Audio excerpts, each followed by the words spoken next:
morning.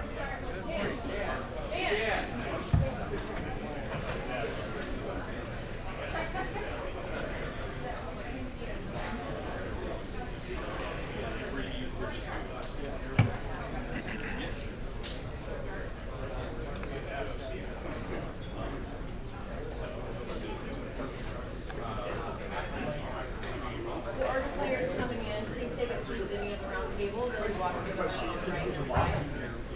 We're going to get started in about 1 minute.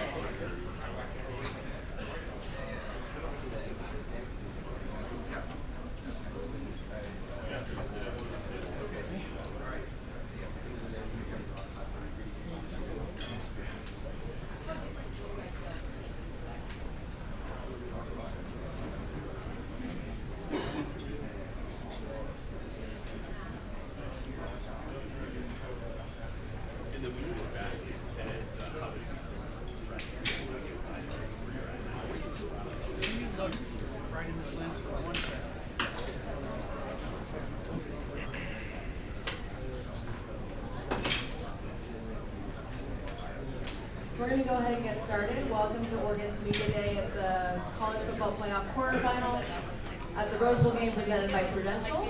We have an hour on the clock. We're going to get started. We'll give you guys a 20-minute warning and a 5-minute warning before the end of the session. Thank you. What time they make you guys wake up? What was that? What time they make you guys wake up? Like 7:30. Yeah, 7:30 around there. Or actually, no, not 6:30. Sorry, my fault. Oh, yeah. okay. Yeah, a little early, but it's all good. Yeah. What's the best part about playing for Oregon? Just like the coolest thing that like no one would expect. About playing football? Football or for Oregon. Oh, playing for honestly, I would have to say like the resources that we have. Just inside the facility and outside the facility. Knowing that you're gonna have elite coaches, and then as well as elite resources like Phil Knight showing up to the game, being on the sideline while you're playing, right? And then all the celebrities that alumni that show up to Oregon as well. And I think just the brotherhood that we have here as well. That's also really underrated. So. Is it different than other teams you've been on, like in the past? Like how do you like measure that? I'd for sure have to say like this is one of the best teams that I've ever been a part of. Just guys hanging out with each other, guys just being close with each other, and then I think that's also a separating factor. Nowadays with the transfer portal, with a lot of guys, new guys coming from all across the country, right? You got to be able to bond with those guys. Is it crazy like seeing how talented like freshmen are? Like you see like young guys come in compared to like, I mean you're an older guy, so like compared to like your class. Oh yeah. Is it the same or is it getting better? I think it's getting better. Like nowadays you're seeing a lot of freshmen that are ready to play. I think that they've been developing. There's a lot of elite high school coaches that are coaching at an elite level right now that could, there's a lot of high school coaches that could end up being college coaches, in recent years up to come, right? So I think just the development that the guys are getting in high school right now, having them is preparing them to be college ready when they first step into college. Do you need to go into coaching after the league? We'll have to see. I have to double back on that, but yeah, no, that's for sure something that's in the back of my mind. Coaching, because loving this game of football is always going to be something that I want to be a part of. Do you think you're gonna be the kind of guy that retires, or do you think you're always just gonna work? I want to retire for sure. Just retire early, be young. Yeah, I for sure have to say end up one of my goals is be in the Hall of Fame, right? So retiring in the Hall of Fame. So. Is there like a sacrifice that like most people wouldn't understand with just playing football, being an athlete at a school? Oh yeah, a lot of time. You got to sacrifice a lot of time for some of the things that you want to do, right? You might have some like student friends that are going out a lot, right? But you can't live that same lifestyle as some of these people. So you just got to put in a lot of sacrificing time. Is that something you learned, or like were you just kind of like this is the way it is? That just really knowing that this is the way it is with our schedule. Coming in my freshman year, it was like, wow, like we're always busy all the time, even on weekends when we don't have something, right? It's always, getting better, get better, right? So you want to get better at your craft all the time, and so you might have to do some stuff that, might not be fun, but what's required. Coach talks a lot about like trying to make a team play left-handed. Is there like a different advantage to that, knowing that you played them before? I wouldn't say that. Just treating the task at hand the same, right? We know that this is a championship level type of team. We know that this is a championship level type of game. So we know we're gonna get our best shot. We're gonna give them our best shot. Thanks. Yep, appreciate it. Yeah. Hey Jeff, how you doing, man? Good. How you doing? Good, good. All right, so when you think back to kind of how this season started, right? I know obviously for you in the Idaho game and getting a little bit banged up throughout the course of the season, but like to get to this point, right? And thinking about all the work that's gone into it, how do you kind of describe all the ups and downs of it? Yeah, it's been a lot of trials and tribulations. I think that like you said, getting banged up earlier in the season, that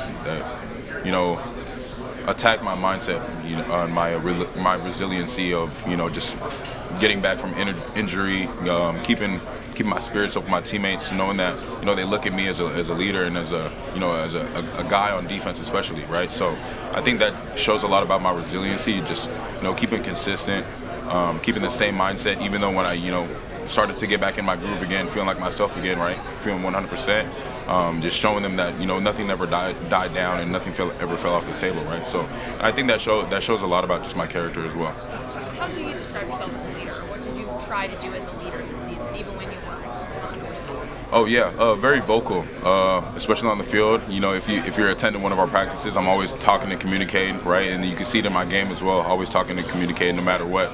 Letting my teammates know what I see and let them know like the checks and calls, right? So, and then as well as a connection type of guy, I would for sure have to say, a guy that can hang out with a lot of different position groups that you wouldn't think you'd expect me to hang out with, right? And just being close with everybody on the team, relating to them on a personal level, right? Knowing how to talk to different teammates, knowing what motivates them, knowing their why, right? And I think that's something that you need in the locker room and something that you really want as a leader, right? You don't just want a leader who's just enforcing the culture all the time, right? But also having a leader who understands his teammates and understands the standard of the program as well.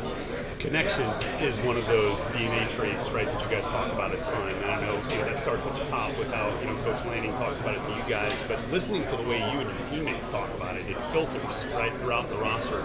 How do you see that kind of help you guys throughout some of the good, and some of the tougher times that you encounter? Yeah, I think that just goes into leaning on your brothers, right? In tough moments, there's multiple games this year that we're tough, right? And so sometimes you got to lean on your brothers and letting them know that you have their back and they've got your back. You've got to know that, right? So going into those tough situations, you already have trust, all that trust and belief in your teammates, right? So when it comes down to that, like all the connection stuff, like hanging out with each other, even though it might be lunch for 5 minutes, right? Just have a good conversation with your teammates, right? So because you never know when that belief and trust and connection will come down to.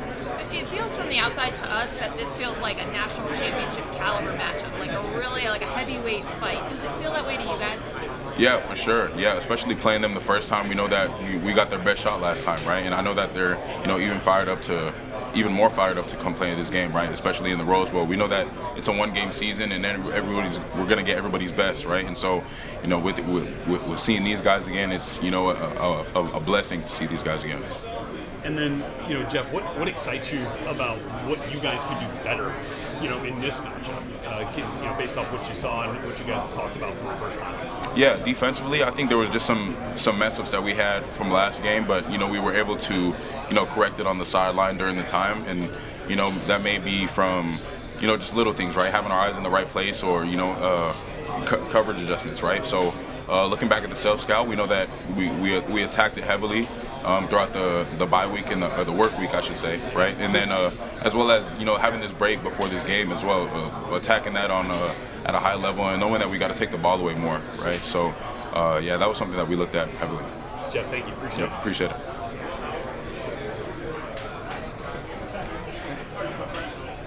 Hey, how's it going? Good morning. How you feeling, first of all? Great, man. Great.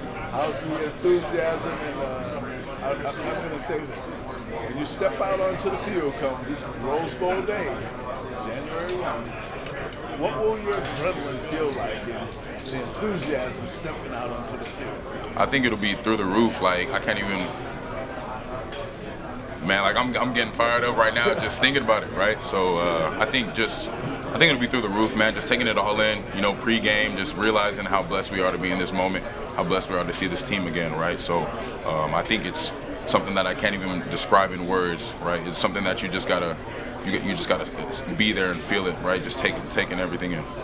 personally, what is your motivation? What inspires you? What's within your DNA that makes you a winner? Yeah, I would for sure have to say my family, and then my desiredness and my perfectionism to be the greatest, to be the best, right? I think that I have a large ambition, and I'm very hard on myself. I'm a guy that wants everything to be perfect, right? And if it's not, if I don't feel like it's up to my standard, then I'm hard on myself, right? So yeah, I think that's just that dog in me. Like I'm a dog player, right? Just knowing that. Going out there with the mentality every day that I'm the best every time I step on that field, right? So I think that's it. Who inspired you as you were growing up? What player or athlete was an inspiration to you growing up? Yeah, I have a couple right now. Patrick Willis and then Sean Taylor, both two players that I was really inspired by. And then Luke Kuechly as well when it comes to, his smartness, his leadership, just, his being able to be an enforcer on the field, right? So those are a couple guys that stand out to me right now. What would you say to all your friends, family, and fans? Shoot, appreciate you guys, man, for believing in me, trusting in me, and I know that you guys have been there for me ever since day one, right? And thank you for taking me under your wing, Oregon fans, and then my family. I love you guys. Appreciate y'all. Congratulations. Yeah, appreciate it. How are you doing today? Good. How you doing? I'm doing all right, thank you. Yourself and your fellow players up here on the stages have gotten a lot of recognition this year for what you've done, what Oregon has done. Are there players on the team that you think haven't gotten enough recognition, and if so, who? Yeah, guys like Kingston Lopa, who showed up in the Big Ten championship game. I think that's he's a young guy who's going to be really great for this program, and a guy that's who his role wasn't as large at the beginning of the season, but heading into the just like I said, the championship game, he had a huge role on third down for us, and then as well as guys like Noah Whittington. I feel like Noah Whittington hasn't really got a lot of shine, but he's a dog at the running back position. A guy who can block, a guy who can catch passes out the backfield, right? So I think that those are two people that show up in the forefront of my mind right now. And then Jamari Caldwell, big boy on my defensive line. I think he's a guy who, always doing his job, always taking on double teams, always, in the right place at the right time. But he's not going to get a lot of shine on, the stat sheet. But a guy who's an enforcer. Excellent. Thank you very much. Yep. Thank you.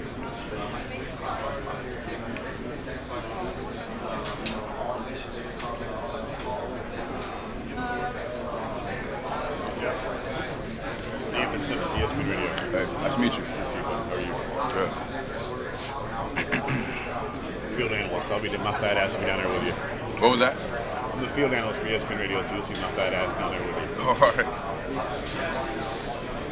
Just a couple seconds. My daughter's a freshman, by the way, at Oregon. At Oregon. Okay. Yeah, All right. she babysits from Malcow. Oh, really? Yeah. Okay. How's she liking it? Loves it? Okay. Oh, Yeah. Absolutely. All right, here we go. Jeff Bassa coming down, 3, 2, and 1.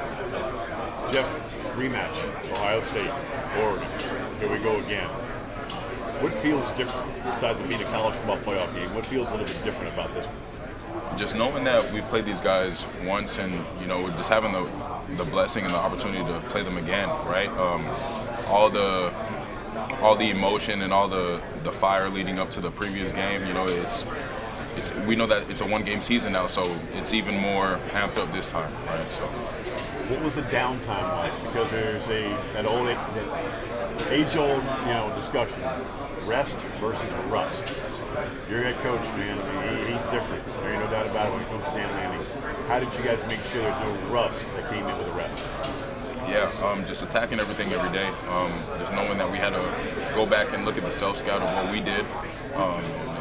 throughout the season, and then going as well, heading into after finding out that we were going to play them over Tennessee, just going back and looking at what we did bad and also what we did good previous game and how we could be even better in those moments, right? But also going into the work weeks, like you said, like having a lot of time leading up to this game, just looking at going back to the fundamentals and the details, right? So we can play to the best of our abilities.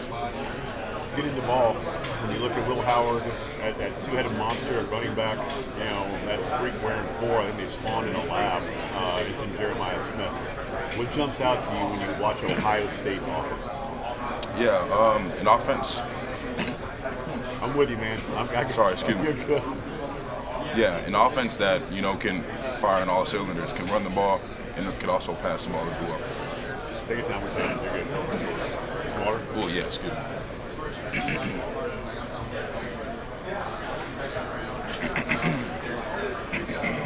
I'm on 3 hours of sleep into the Alamo Bowl. Yeah, I'm with you. It's all good. All good. All right, so when it comes to stopping that rushing attack, Travion Henderson, Quinshon Judkins, obviously every coach is going to tell you, and you're going to tell me the same thing, you got to stop the run first. How do you do that against that attack? Yeah, you just got to knock back tackle, right? Those are guys that, two powerful running backs that can, keep running their feet, right? So it starts with the point of attack, just knowing that you got to have better leverage and, have more strength at the point of attack, right? So that starts with, tackling low and driving your feet, right? So it starts with the fundamentals of football, right? You got to have knockback at the point of attack, and so especially with two great running backs like that, that's something that's going to be critical. When Will Howard's on, he's on at quarterback for Ohio State. When you watch him on tape, what jumps out to you? Yeah, just his leadership and his demand and his, when you're looking at him on tape, he takes real leadership of that offense, right? And so, we know that they're flowing through him. A guy who, came in from the transfer portal and, took that offense to be one of the best offenses in college football, right? So I think that's that's something that tremendously steps out on about him on film, and then as well a good deep ball passer, right? Just like you said, him throwing passes to number 4, always on the money. So got a lot of respect for him. Last one, you're going to the NFL, and this is your last ride wearing that uniform, wearing that beautiful green and yellow and number 2 right there for the Oregon Ducks. What do these last games mean to you personally? Yeah, they mean the world.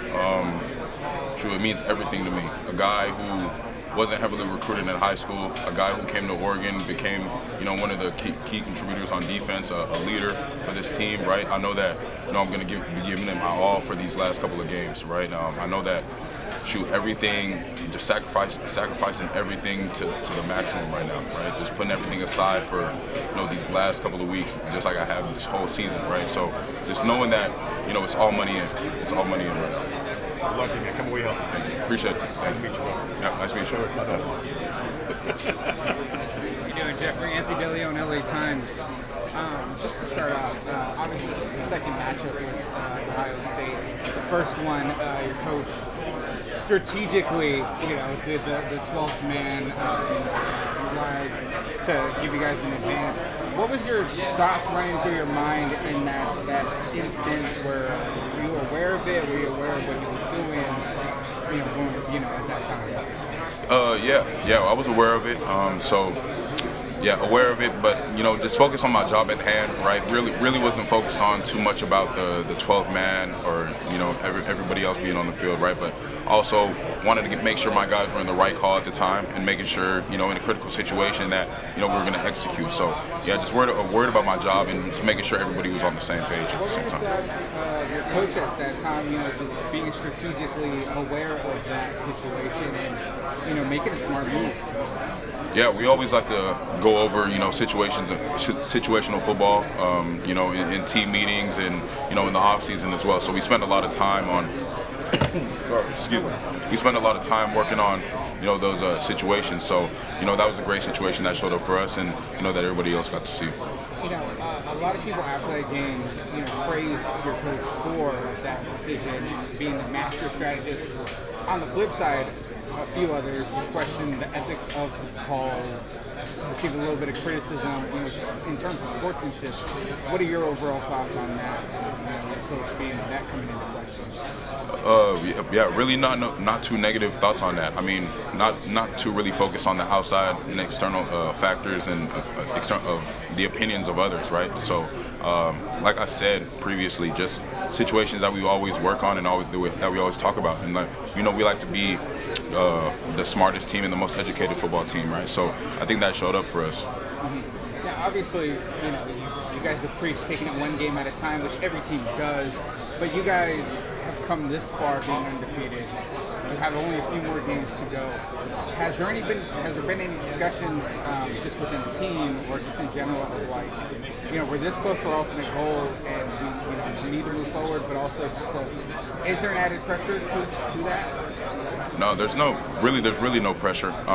We're not even too focused on, we're talking about national championship, right? We're focused on this week and, this game, right? So you can't look too far ahead because then you'll miss a step of what's right in front of you, right? So you got to be focused on the task at hand, and then that's also going to be on me preaching that to my guys as well, yeah, right? So not focused on looking too far down the street, but focus on what's right in front of us at this moment. And seeing, Dan for the first time throughout this process and just the way that he's handled all of this, running this program, can you talk about from what you've seen of him, just handling the program, handling, maybe you guys might not be getting the pressure of finishing the job, but, at some point the coaches do handle them and don't let it kind of gravitate towards you guys. What have you seen from him? Yeah, I think he's been handling, everything at an elite level. A guy who, whenever, we're put in, tough situations, he's a guy who's always going to, look at, what can we do better, right? And what can we learn from, even though it might not be a tough situation, that it could be a positive situation, right? Like, let's talk about, even if we did win, we're still going to go to the doctor and learn from what we could do better, right? So I think that he does that at an elite level, and a guy that I'm very close with and a guy that I appreciate a lot. Thank you. Speaking of that, just going back throughout the year, we get a peek behind the curtain with the Ducks versus them videos. What was your reaction when he told you that you guys were going to be listening to Jump Around for that whole Wisconsin week to get ready for that game? Yeah, confidence. That was really it. Just knowing that, Coach Land is a dog, and, everybody was just, reaching confidence right when he said that, right? So, and then just knowing the mentality behind that as well, kind of understanding him and, what he wanted to enforce to us throughout that game and what his mindset was going into that game, right? So, yeah, that brought a lot of juice and a lot of confidence to the team. Are you ever surprised at some of the stuff that he brings out to get you guys motivated and mentally ready for all these games? Oh no, that's him every day. Yeah, he has that dog mentality and that dog mindset every day. So nothing surprising, but just like I said, it boosts a little bit of confidence when you see that consistency show up when he does do that. So yeah, what do you think is your favorite one of those this year? Ooh, favorite one. Ooh, good question. Rice with the bat was pretty good. Yeah, that was a good one. Let's go with.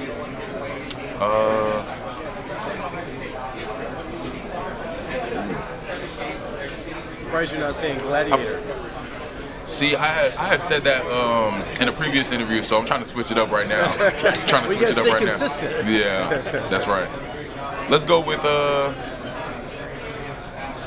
Yeah, let's go with the baseball bat. With the baseball bat, yeah, going out there as a captain pregame. Yeah, I like that one a lot. So does he keep you guys in, like, it's a player-led team, right? You guys talk about it. He's talking about that. Does he bring that stuff up with the leaders beforehand, or is it something he just kind of breaks out on Monday and the team rolls with it? Yeah, he'll sprinkle it on us a little bit, but then sometimes it's a surprise, right? So sometimes it's 50-50 with that. Thank you.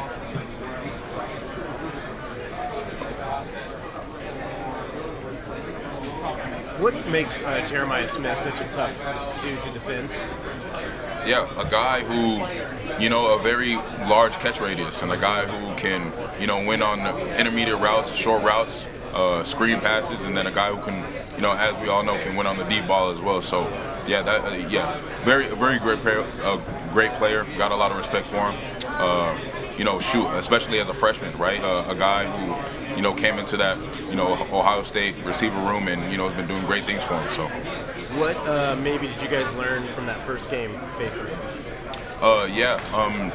We learned a lot, totally.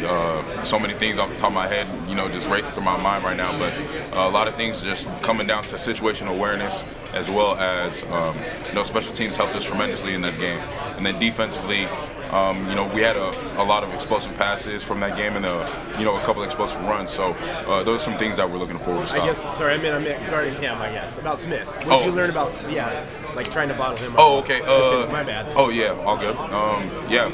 Number one target, number one receiver, right? Like I said previously, a guy who can win on intermediate routes and in critical situations, they want to get him the ball, right? As we all know. So yeah.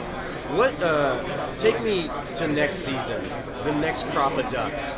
Who behind the scenes that we haven't been able to see is going to be the next dude? Like who wows in practice that we don't get to see? Who's going to be when Tez leaves or when you guys leave? Betcher. Who's going to be the next man up? Who should fans be paying attention to for next year? Yeah, right now off the top of my head, defensively, I'm gonna have to go with Devin Jackson. I think Devin Jackson is gonna be a guy who's gonna be a tremendous leader for this Oregon defense. And then offensively, I think Dante Moore is gonna be really good for us as well. Let me go back to talk about Dev, a guy who's I came in with him, or he came in a year after me, and I think just with him, just his speed and how we can, run, but also, run and pass coverage, but then I can also stop the run as well. So a really athletically gifted guy. What's the craziest thing you've seen him do in practice? Shoot, I'd probably have to say run 22 miles per hour, 23 miles per hour. It's up there, so he's moving. So okay, what about Dante? You mentioned him. How's he grasp the offense? How's he leading behind the scenes? Yeah, just his leadership that he came in with off the rip. Obviously, we know he's a guy who started last year for UCLA, but him coming in to a new team, just how quickly he bonded with the guys, and how he's a player first type of guy, relationship type of guy. First, you can talk to him about anything, football or life. What have you seen, like his game-wise? Is he like a dual-threat guy? Is he throw just a 80-yard pass? Like, what does he do well that you've seen in practice and such? Yeah, he can really do it all. Yep, has a great zip on the ball, but then also can pull it on his own read as well. So real dual-threat type of quarterback. So does he remind you of anybody, or is he the old dude? Shoot, really himself. I think that he's going to make a great name for himself. I don't think he's going to be compared to a whole lot of people, but I think he'll make his own category. So appreciate you. Thank you. No doubt.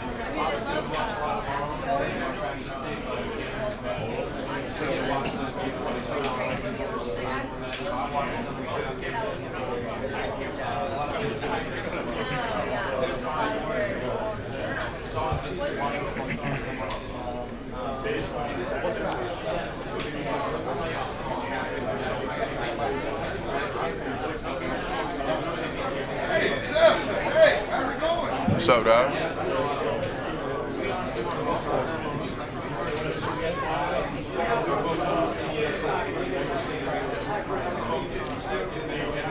Hey, Bassa, what's up?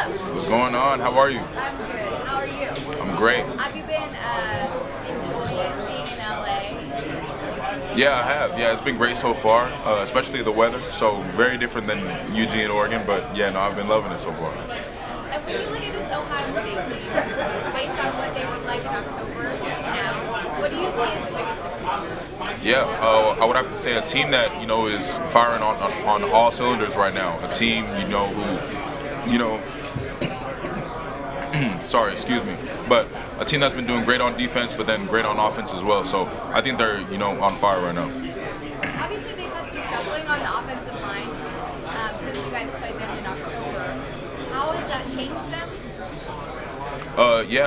We know that they've had a position move up front. Their center getting hurt, as well as just their left guard moving the left tackle as well. Great player for them, but really really right now, I think that the main thing with them has been like how great they've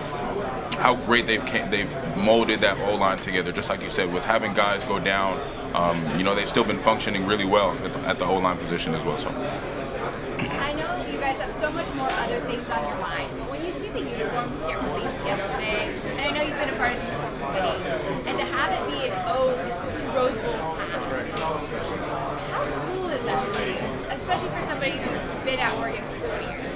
Yeah, I think it's an honor and a blessing to, be a part of history and, make history as well with, as you've seen in the video, going into the details about the helmet, going into the details about, just the whole uniform, right? So being able to be one of those guys who was, sitting there with Kenny Farr and sitting there with the other guys on the uniform committee, just going through the details and, being able to have the opportunity to be able to choose what, we're going to be wearing for this Rose Bowl game. So. Yeah, so Ohio State came out with their uniforms. They have like Rose Bowl, like roses within their red stripe. It looks pretty cool, so you guys will look great. No doubt. I want to ask you too about Jordan James. I talked to Coach Lanning about just his growth from the beginning of the season to now. And he says that the way that he practices is super unique. I haven't been able to see that. A lot of us don't get to be able to see that. What do you see with the way Jordan James practices? Yeah, it would have to. One word that's popping off the top of my head right now would have to be angry. Yeah, he runs angry. He practices angry. So a guy that makes me better every day in practice. A guy that I appreciate a lot and have a good relationship with as well. Right. So always that competition in practice. There's a lot of drills where it's running back versus linebacker. Right. So appreciate him for making me better. And I for sure have to say he just practices angry. So I like that. Yeah, and hopefully this rest. I mean, I know there's always that argument between rest versus rust. Do you guys feel like not having that first round bye was really beneficial to you? Or are you feeling like fresh? Yeah, no doubt. I feel like it's been very beneficial to the whole team and to all of us. I think just getting our bodies back, but then also attacking the work. That's something that we're always going to do is keep grinding at it, keep chipping at it, and then also looking back at things we did good and things we did bad as well. Things we can learn from, and things that just going back into the fundamentals of the game, tackling at an elite level, defensively. Keep itching at it, to be the best defense, right? So just looking in the mirror, and then just going from there, and keep improving every day, and finding every aspect of where we can keep chipping at it to be the best version of ourselves, right? Jeff, good, man. Yeah, thank you. Switch. Yeah. All right. Good to go. Okay, perfect. Thank you. Do you really want to real quick before you to the table, but then you can just head over to the table, and then you got 30 more minutes left. Cool. All right, sounds good. All right, man. Take care. Good luck. You as well.